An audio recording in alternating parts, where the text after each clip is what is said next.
hoje a gente vai falar sobre qualidade nos relacionamentos.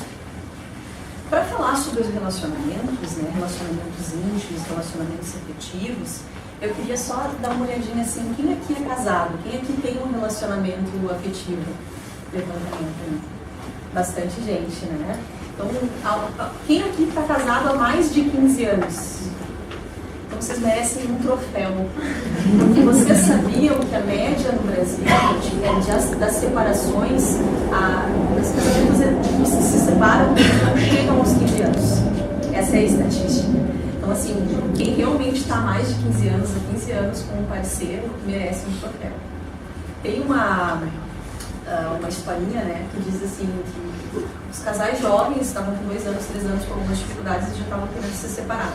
E aí eles, assim, chocados, foram perguntar para os avós como que os avós, com quase 50, 60 anos de casados, não tinham se separado, não tinham conseguido ficar tanto tempo juntos. Aí os avós responderam assim para os netos, né, que na época deles se consertavam as coisas, não simplesmente se descartava, né. Mas a verdade é que o mundo está passando por uma grande transformação e as pessoas, elas querem atingir uma plenitude na relação.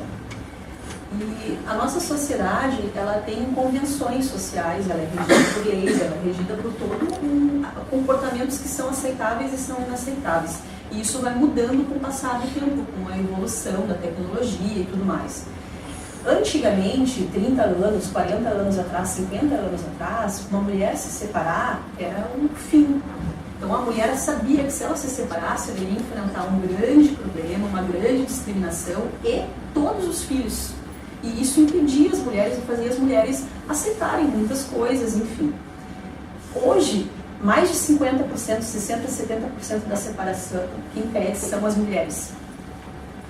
E o fato da mulher também ter mais independência econômica faz com que a mulher seja mais exigente nas relações. Enfim, tudo isso todos vocês sabem. Mas um relacionamento, gente, isso que é interessante, é que ele evolui a partir de 4 fases. A primeira fase, e nessas 4 fases a gente vai ver assim, influências que o casal sofre e coisas negativas que esse casal pode fazer no piloto automático e coisas positivas que esse casal pode começar a fazer se ele tiver mais consciência e ele conseguir começar a controlar as suas atitudes e aquilo que acaba interferindo de forma ruim, de forma pesada na relação, afastando os casais. Então a primeira fase de um relacionamento é a aproximação. A aproximação é nada mais do que aquela fase de início de tudo, onde 2 pessoas não se conheciam e de repente elas se conhecem. Ou elas se conhecem porque um parente apresentou, porque um amigo apresentou, ou numa festa, enfim. Cada um aqui já passou por essa experiência, alguns mais novinhos não, né? Mas aí de repente sabem da cartinha, da menininha que olha, o menininho que dá uma olhadinha também, enfim. Mas os adultos aqui, eles tiveram uma historinha lá no início. Cada casal tem uma história muito peculiar, assim, de como que se conheceram. Nessa aproximação, existem características, tanto do homem quanto da mulher, enfim, que são características que podem ser observadas pelo parceiro, né? Por exemplo, eu olho de longe ele e percebo alguns comportamentos nele. Eu percebo que ele é mais ativo, assim, ele está me olhando, ele já está se levantando, ele toma iniciativa, ou ao contrário, ele não toma iniciativa, eu estou 2 horas olhando para ele e ele, né, faz um sinal de vem a mim, não tem coragem. Aí depois que eu já observei que ele tomou 3 cervejas ou coisa parecida, aí é que ele começou a se encorajar mais. Tudo é muito observável no início. E no início, parece que as pessoas elas ficam mais atentas a tudo, porque elas estão mais envolvidas. As primeiras fases, tanto de aproximação quanto de formatação da relação, que é até o 2º ano, em média, as pessoas elas estão mais envolvidas, elas estão mais curiosas em relação ao outro, elas se interessam mais pelo outro. O problema começa quando as pessoas se ambientam. E a ambientação é um fator psicológico, ela acontece em tudo. Por exemplo, vocês podem observar que se vocês chegarem num lugar muito barulhento, vocês vão se acostumar com aquele barulho. Aí quando parar o barulho, vocês vão dizer, meu Deus, que alívio! Não sabia, nossa, como esse barulho estava me incomodando, porque a gente se ambienta com as coisas ruins. E no início, a gente está mais atento, no início, a gente cuida mais daquilo que está acontecendo, porque a gente está mais interessado. A aproximação, ela também envolve um fator química, um fator físico de atração. Às vezes essa atração, gente, ela é uma atração física. A pessoa, ela tem o corpo físico, o estilo, o biotipo, é loiro, é moreno, enfim, que a gente gosta mais. Isso tem a ver com a nossa genética. A nossa genética, ela é constituída para que a gente instintivamente, está lá nos nossos marcadores genéticos, para que a gente busque um parceiro que vá dar uma genética forte. Então é muito comum, por exemplo, uma pessoa muito loira, muito clara, se atrair por uma pessoa mais morena, porque isso vai fazer com que os filhos tenham uma genética mais forte. Essa mudança de povos, de etnias, enfim, deixa os filhos mais fortes. E isso tudo é instintivo. Nós herdamos lá num dos nossos cérebros, nós temos 3 cérebros, e em um deles, no nosso cérebro mais arcaico, o cérebro dos homens das cavernas, é que a gente herda tudo que os nossos antepassados tiveram de aprendizagem. A gente nasce com milhares e milhares de marcadores genéticos que vão nos dar habilidades, vão nos dar talentos. Isso tudo no automático, sem fazer esforço nenhum. Por isso que algumas pessoas começam a fazer uma coisa e fazem super bem, e outras pessoas às vezes têm que fazer 10 mil vezes, fazer treinamento, fazer tudo, e ainda assim, muitas vezes tem dificuldades, né? Então existe essa química, isso não se explica, isso já existe. Para alguns casais, para alguns indivíduos, a parte física conta muito. Então eu tenho que ter uma grande atração para eu me aproximar de alguém. Para outras pessoas conta muito o intelecto. Nossa, eu tenho que gostar de conversar com aquela pessoa. Se eu não consigo assim bater um bom papo, ter uma boa troca intelectual, eu não tenho vontade de estar próximo da pessoa. E para outras pessoas conta muito uma química mais emocional. O quanto eu consigo me abrir e o quanto essa pessoa consegue se abrir e o quanto a gente consegue dar apoio um para o outro.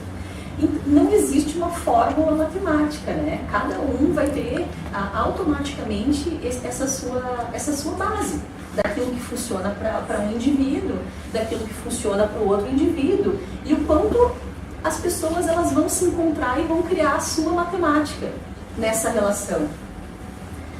Na formatação da relação, que é depois que essa aproximação já aconteceu, outras características vão ficar mais fortes, características toleráveis, por exemplo, vamos falar de qualidades, características que eu consigo como indivíduo tolerar. Então, por exemplo, isso vai depender dos meus valores. Vamos dizer que eu conheci o João e a coisa mais importante para mim é filho. Meu sonho é ser mãe, meu sonho é formar minha família.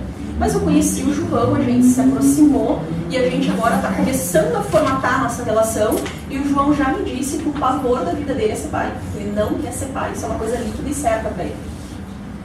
Então vai ter um choque muito grande, quando os valores são muito diferentes, os objetivos são muito diferentes, às vezes o casal não consegue se consolidar na segunda fase, que é a fase de formatação da relação.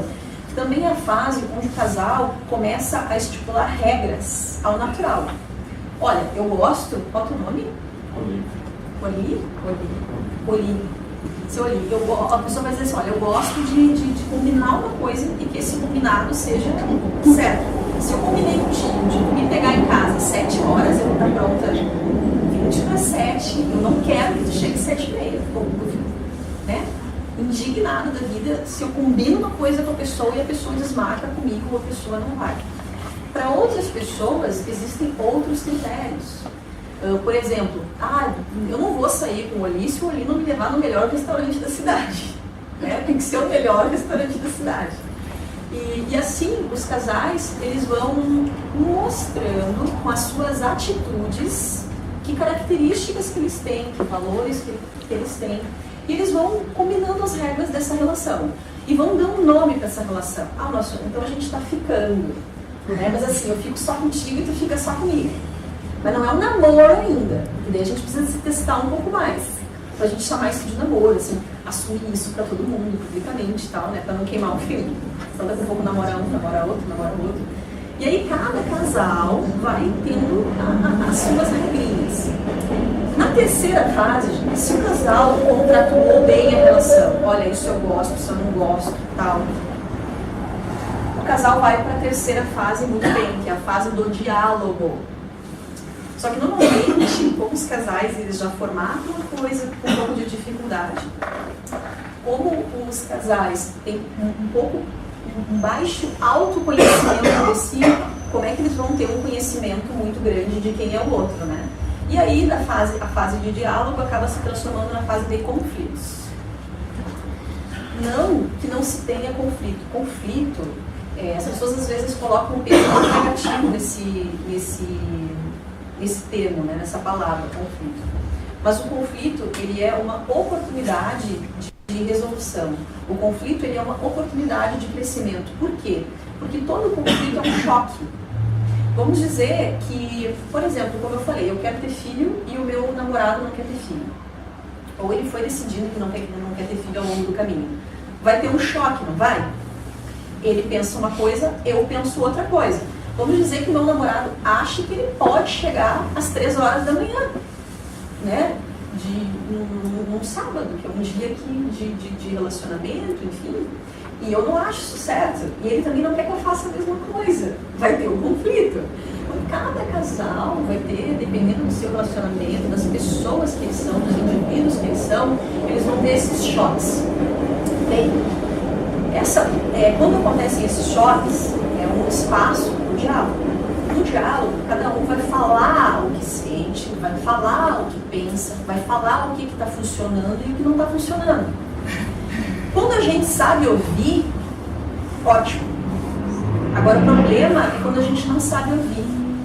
Esses tempos eu ouvi uma coisa que eu achei fantástica, que dizia assim, ó, tem muito curso no Brasil de oratória, deveria ter curso de escutatória. Porque as pessoas, elas não ouvem, elas se defendem. E olha se isso é inteligente. Quer ver por que isso não é inteligente? Se eu estou ensinando a Rose, por exemplo, alguma coisa, ensinando para a Rose um procedimento, como é que ela vai ligar aqui o computador para funcionar, tá? E aí eu falo para ela, ó, isso aqui é assim, assim, assado, tu liga aqui, tu dananana. Aí eu observo e eu vejo que a Rose não está fazendo do jeito que eu ensinei para ela. Eu posso respirar fundo, ensinar tudo de novo. Ou eu posso perguntar para a Rose assim, olha Rose, até aqui tu fez direitinho, aqui tu está falhando, me explica o que tu entendeu. O que tu acha? Qual a tua opinião sobre isso?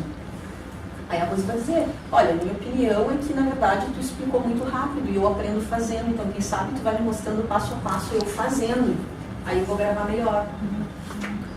Se eu ouvir isso e entender que ela é diferente de mim e que para ela é assim que funciona, na hora eu posso mudar, posso abrir uma concessão que vai funcionar melhor. Ou eu posso simplesmente me defender, assim, né? O erguinho daí, o peitinho estufado, né? Assim, essa guria que entrou ontem e já não quer aprender do jeito que tem que ser, porque foi assim que me ensinaram, também não foi o melhor jeito para mim, mas foi assim que eu aprendi, ela também tem que aprender o que ela está pensando, essa mentira aí, né? E normalmente, essa atitude de defesa, ela só afasta o casal, e ela prejudica qualquer relação. Então, assim, o exercício na hora do diálogo, gente, é ouvir sem se justificar e sem se defender. No momento, isso é tão líquido, certo? Que é só vocês fazerem a mesma coisa com alguém e alguém se defender e se justificar, que o que vai acontecer com a vontade de vocês de falar a verdade? Vocês vão perder a vontade. Você não está fazendo nada com o que vocês estão falando, entendeu? Então melhor não falar. E é isso que os casais fazem nessa fase. Ao invés de o casal ele defender o seu espaço vital, o que é isso? Cada pessoa tem um espaço vital. O que é esse espaço vital? É o mínimo que essa pessoa precisa para se sentir satisfeita, para se sentir motivada. É o mínimo. Se essa pessoa ela é agredida no seu espaço vital, ela não consegue se manifestar, ela não consegue se expressar, ela não consegue ter um mínimo de respeito aos valores dela nessa relação, ela vai se escondendo, se reprimindo cada vez mais.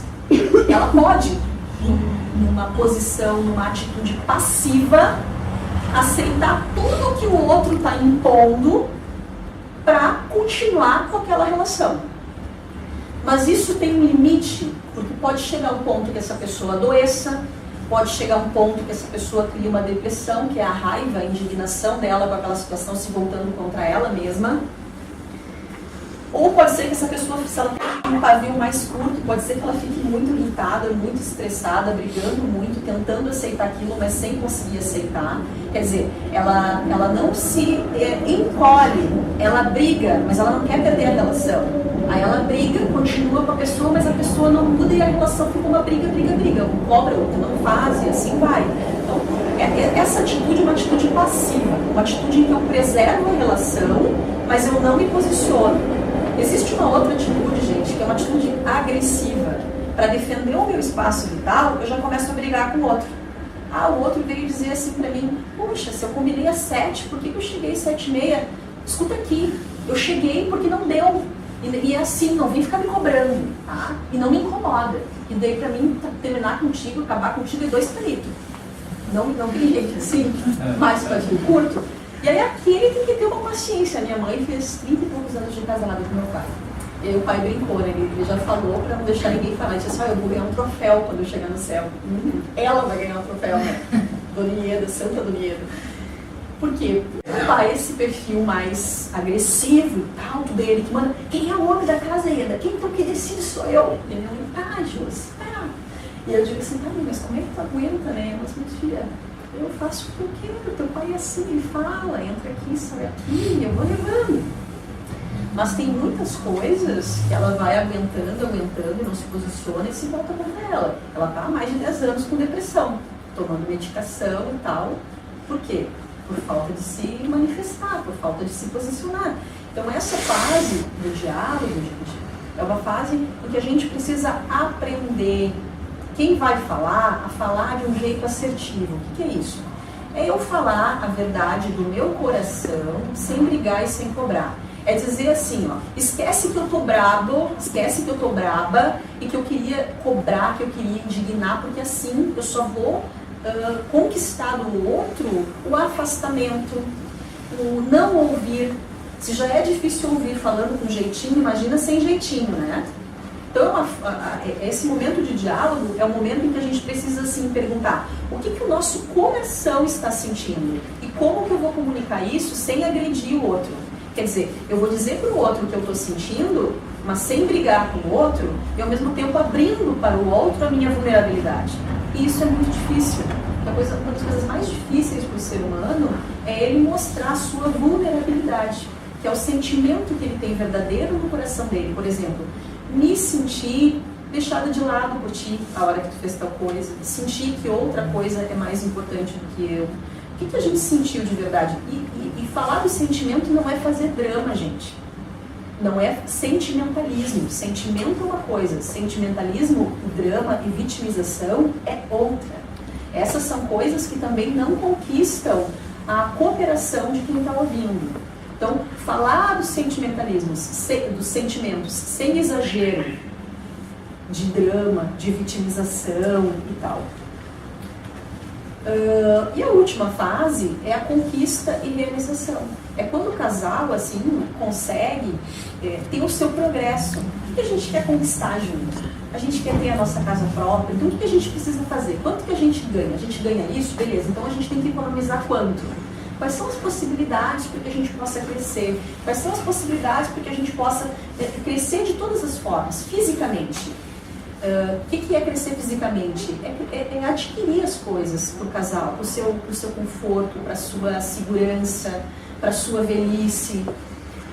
Crescer emocionalmente. É quando o casal ele aprende a conhecer um ao outro e um é amigo do outro. Eu, por exemplo, sou casada agora há 4 anos, mas de namoro a gente teve uns 6, e é o meu segundo casamento, porque o primeiro eu não consegui fazer dar certo.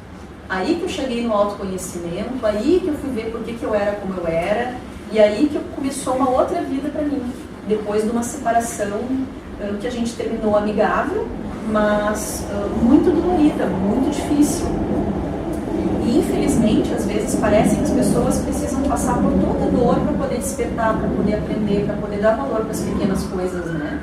E assim como numa empresa, num trabalho, não é só o resultado que importa, mas o processo. Dependendo do processo, vai ser a qualidade desse resultado, né? A mesma coisa no casal. O que importa é o processo que o casal está passando. E o relacionamento ele é feito no dia a dia. Então, quanto o casal consegue ser generoso um com o outro? Tem um outro autor que diz que permanecem juntos os casais que conseguem ser mais generosos. Se eu gosto de mar e a Rose gosta da serra, então, não, mas tu não quer ir para o mar e eu não quero ir para a serra, então a gente não vai para nenhum. E aí os dois tiram das suas vidas coisas boas. Se o cara gosta do futebol, por exemplo, é um momento que ele relaxa, é um momento que ele vai lá e ele está com os amigos, é uma coisa séria. Qual o problema? Por que a mulher não pode também encontrar uma coisa bacana que ela gosta de fazer? As mulheres, muitas vezes, gente, elas ficam muito presas na relação, muito, parece que querendo todos os papéis do marido. E isso acaba gerando uma sobrecarga. Então é importante a gente ter outros papéis na nossa vida. Uma amiga para poder conversar, uma relação com uma pessoa que possa dar um conselho, um acolhimento mais a caráter da mãe, uma pessoa que possa dar uma orientação para não sobrecarregar tanto a relação. Façam o seguinte, marquem um dia especial na agenda do casal, façam um mini sketch legal. O que vocês gostam de beber? Uma limonadinha, né? Nada de álcool. Um videozinho, alguma coisinha assim. Peguem as fotos de vocês e vejam juntos. Relembrem lá o início do namoro, como é que era. E o que vocês viram em vocês lá no início do namoro que vocês não fazem mais, que vocês podem trazer para a relação hoje para apimentar a relação. Gente, só para fechar. Tem uma grande autora palestrante internacional que fala só sobre infidelidade e tal. E ela diz o seguinte, se os casais tivessem criatividade para suas relações, não existiria infidelidade de nenhuma parte do casal. É que as pessoas se acostumam e o marido e a mulher passam a ser a família. E aí acabou o homem e a mulher, acabou o envolvimento, acabou a paixão. Então, para fechar, tenham em mente o seguinte, amor é uma coisa, paixão é outra. E para a relação se manter viva, ela precisa de paixão. Então tem uma frase que diz assim, amor é brasa e paixão é fogo. Fogo incendeia, brasa aquece. Então, é importante a gente ter o equilíbrio dessas duas coisas.